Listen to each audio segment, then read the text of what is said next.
Hello and welcome to Valuchen TV News Update. I am Kabir Lawal with the news. And on the Valuchen TV News Update, Senate President Godswill Akpabio has announced that the newly approved minimum wage applies to all workers across both public and private sectors, including maids and other domestic staff.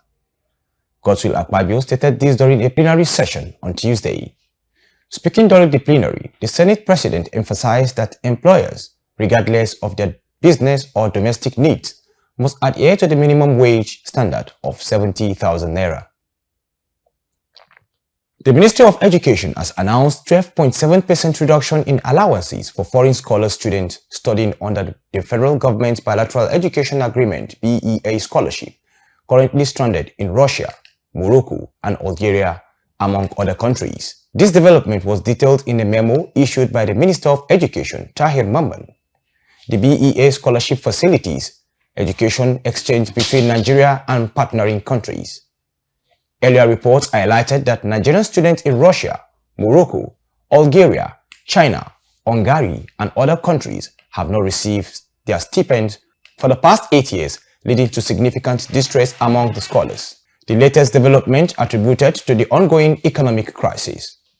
The chairman of the Federal Inland Revenue Service (FIRS), Zak Adedeji, has said that the manufacturing companies in Nigeria lost about 1.7 trillion naira as a result of naira depreciation in year 2023, not taxes, fines as widely speculated. This was disclosed during an interactive session with the Senate Committee on Finance at the National Assembly Complex in Abuja.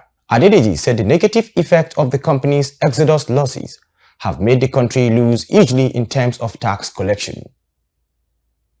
The Minister of Finance and Coordinating Minister of the Economy, Wale Edun, has announced that the federal government of Nigeria has injected 1 trillion naira worth of palliatives into the manufacturing sector over the past year. The minister stated this during a public hearing on the Finance Act Amendment Bill 2024, organized by the National Assembly Joint Committee on Finance.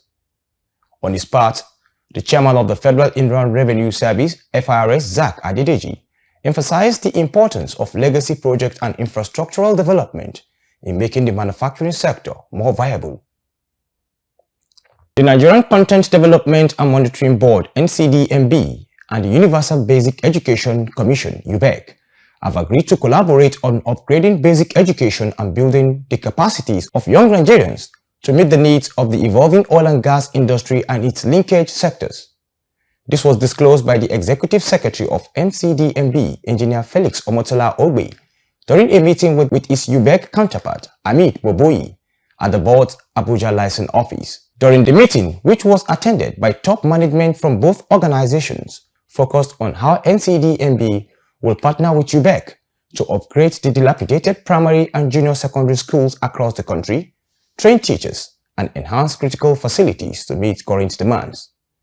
Discussions also included developing digital resource centers, smart school system, and synergizing efforts of stakeholders in the educational sector for maximum impact.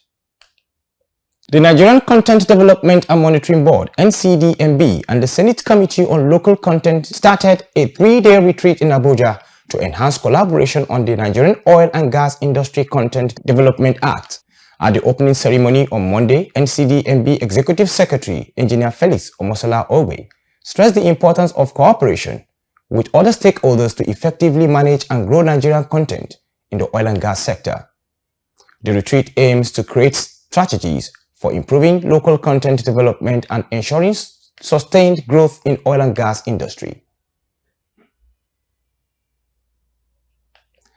The National Drug Law Enforcement Agency (NDLEA) has arrested Alhaji Suleiman Jimo, popularly known as Tebo, a notorious drug kingpin and the head of Mushin Lagos Drug Cartel.